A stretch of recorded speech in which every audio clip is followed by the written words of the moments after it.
ഉത്തര കേരളത്തിലെ പ്രസിദ്ധമായ ഭദ്രകാളി ക്ഷേത്രമാണ് പിലിക്കോട് രായരമംഗലം ഭഗവതി ക്ഷേത്രം. വടക്കൻ കേരളത്തിലെ കാസർഗോഡ് ജില്ലയിൽ ചെറുവത്തൂരിൽ നിന്നും 3 കിലോമീറ്റർ തെക്കുമാറിയാണ് ക്ഷേത്രത്തിന്റെ സ്ഥാനം. വടക്ക് ദർശനമായ ക്ഷേത്രത്തിലെ പ്രധാന മൂർത്തി ഭദ്രകാളിയാണ്. ഉപദേവനായി ശാസ്താക്ഷേത്രവും കാണാവുന്നതാണ്. കണ്ണാടി പ്രതിഷ്ഠാപിതമായ ചുരുക്കം ചില ക്ഷേത്രങ്ങളിൽ ഒന്നാണ് രായരമംഗലം ഭഗവതി ക്ഷേത്രം.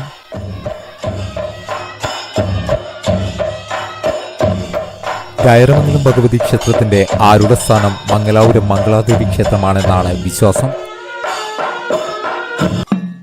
തെക്കൻ കർണാടകത്തിലെ മംഗലാപുരം റെയിൽവേ സ്റ്റേഷനിൽ നിന്നും 2 കിലോമീറ്റർ പടിഞ്ഞാറ് മാറിയാണ് പ്രസിദ്ധമായ മംഗളാദേവി ക്ഷേത്രം. മംഗലാപുരത്തിന് ഈ നാമം ലഭിച്ചത് തന്നെ മംഗളാദേവി ക്ഷേത്രം ഇവിടെ സ്ഥിതി ചെയ്യുന്നത് കൊണ്ടാണ് എന്നൊരു വാദവും നിലനിൽക്കുന്നുണ്ട്.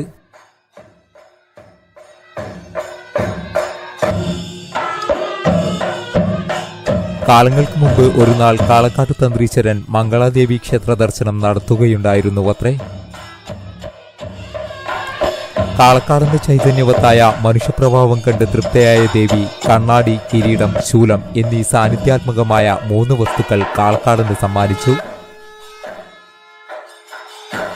കണ്ണാടി പുലിയും പശുവും ഒത്തുകിടക്കുന്നതിന്റെ നേർമധ്യത്തിൽ പ്രതിഷ്ഠിക്കണമെന്ന് കൽപ്പിച്ചു. തന്ത്രിയുടെ തിരിച്ചുയാത്രയിൽ പിലിക്കോട് ആക്കിനാട്ടെ കാവിലെത്തിയപ്പോൾ പുലിയുടെയും പശുവിന്റെയും കാൽപാദങ്ങൾ മണ്ണിൽ ഒന്നിച്ചു കാണപ്പെട്ടു പോലും. പാദങ്ങൾ പിന്തുടർന്ന് വീണ്ടും പടിഞ്ഞാറോട്ട് നീങ്ങിയപ്പോൾ ഇന്ന് രായരമംഗലം കോട്ടം സ്ഥിതി ചെയ്യുന്ന പ്രദേശത്തെത്തി. കോട്ടത്തിനു സമീപത്തെ ആൽമരത്തണലിൽ പുലിയും പശുവും ഒന്നിച്ചു നിന്ന് ഭോജനം ചെയ്യുന്നത് കണ്ട തന്ത്രി ആൽമരത്തിന് അല്പം മാറി കണ്ണാടി പ്രതിഷ്ഠ നടത്തി. തുടർന്ന് ദേശം വാഴുന്ന കുന്നമംഗലത്ത് മന്നനെ കണ്ട് ക്ഷേത്രം നിർമ്മിച്ച് ആരാധന നടത്താൻ ചുമതലപ്പെടുത്തി എന്നാണ് ഐതിഹ്യം.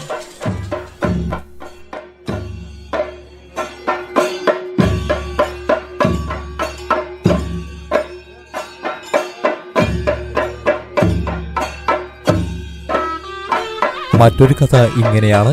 ചെമ്പകപ്പൂവിന്റെ മനോഹാരിത കലർന്ന ഒരു സ്ത്രീ പരിചാരികയോടൊത്ത് വനനിബിഡമായ ഈ പ്രദേശത്ത് എത്തിച്ചേർന്നുവത്രേ. താമസ സൗകര്യം അന്വേഷിച്ച് ഉന്നത മന്നനായ ദയരന്റെ കൊട്ടാരത്തിലെത്തി.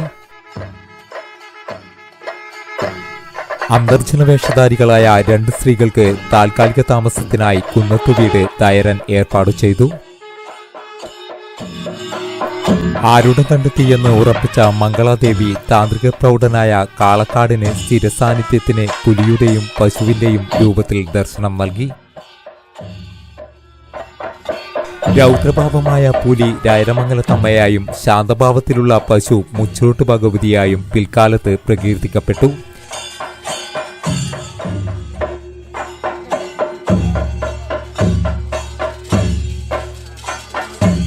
ക്ഷേത്രത്തിലെ അതിപ്രധാന ഉത്സവമാണ് കാർത്തിക മഹോത്സവം. കാർത്തിക ദിനം വൈകുന്നേരമാണ് സോമേശ്വരി ക്ഷേത്രത്തിൽ നിന്നും പൊറാട്ട് പുറപ്പെടുന്നത്.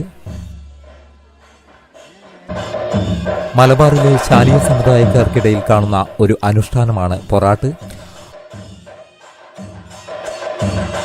പൂരമഹോത്സവവുമായി ബന്ധപ്പെട്ട് മീനമാസത്തിലെ കാർത്തിക രോഹിണി നാളിലാണ് രായരമംഗലം ഭഗവതി ക്ഷേത്രത്തിൽ പൊറാട്ട് അരങ്ങേറുന്നത്.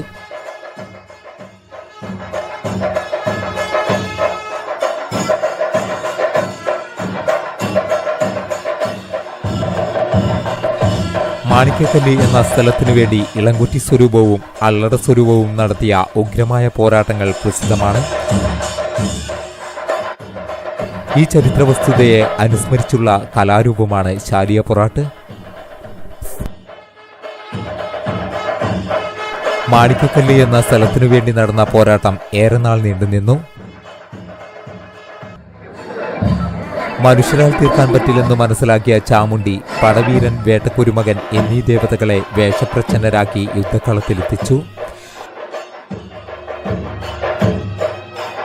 അവരുടെ ലക്ഷ്യം ഭൂമിയുടെ യഥാർത്ഥ അവകാശികളായിരുന്ന ഇളങ്കുറ്റി സ്വരൂപത്തെ സഹായിക്കുക എന്നതായിരുന്നു. എന്നാൽ യുദ്ധത്തിന്റെ നിർണായകമായ ഒരു ഘട്ടത്തിൽ ചില പ്രലോഭനങ്ങൾക്ക് വശംബദ്ധനായി വേട്ടക്കൊരുമകൻ കൂറുമാറി അല്ലട സ്വരൂപത്തിനൊപ്പം ചേർന്നു.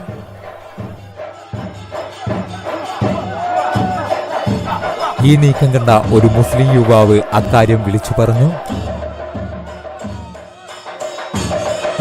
തുടർന്ന് ചാമുണ്ഡി വേട്ടക്കുരുമകനെ യുദ്ധക്കളത്തിൽ വെച്ച് പിടികൂടുകയും തന്റെ കണ്ണെത്താത്ത ദൂരത്തേക്ക് തുരത്തി ഓടിക്കുകയും ചെയ്തു. പിന്നീട് നടന്ന ഘോരയുദ്ധത്തിൽ ഇളങ്കുറ്റി സ്വരൂപം വിജയം കണ്ടു.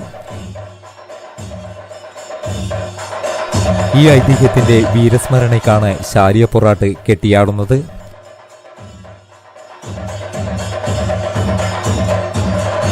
വടക്കൻ കേരളത്തിൽ നിന്നും തുളുനാട്ടിൽ നിന്നും അനേകം ജനങ്ങൾ എത്തിച്ചേരുന്ന ഉത്സവമാണ് രായരമംഗലം ഭഗവതി ക്ഷേത്രത്തിലെ കാർത്തിക മഹോത്സവം.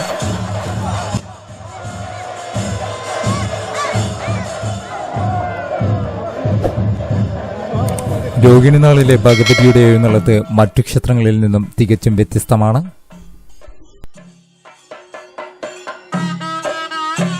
പിലിക്കോട് തെരു സോമേശ്വരി ക്ഷേത്രത്തിൽ നിന്നും എത്തുന്ന പൊറാട്ട് വേഷങ്ങൾ തന്നെയാണ് വ്യത്യസ്തമാക്കുന്നത്. ക്ഷേത്രത്തിൽ തിടമ്പെഴുന്നള്ളിക്കുവാനും തിരുവായുധം കയ്യേന്തുവാനുമുള്ള അവകാശം ഇവിടെയും നമ്പൂതിരിമാർക്ക് തന്നെയാണ്. എന്നാൽ അവരുടെ രീതികളും ചലനവും ഹാസ്യാത്മകമായി സോമേശ്വരി ക്ഷേത്രത്തിൽ നിന്നും എത്തുന്ന വാല്യക്കാർ അനുകരിക്കുന്നത് തികച്ചും ആകർഷകമാണ്.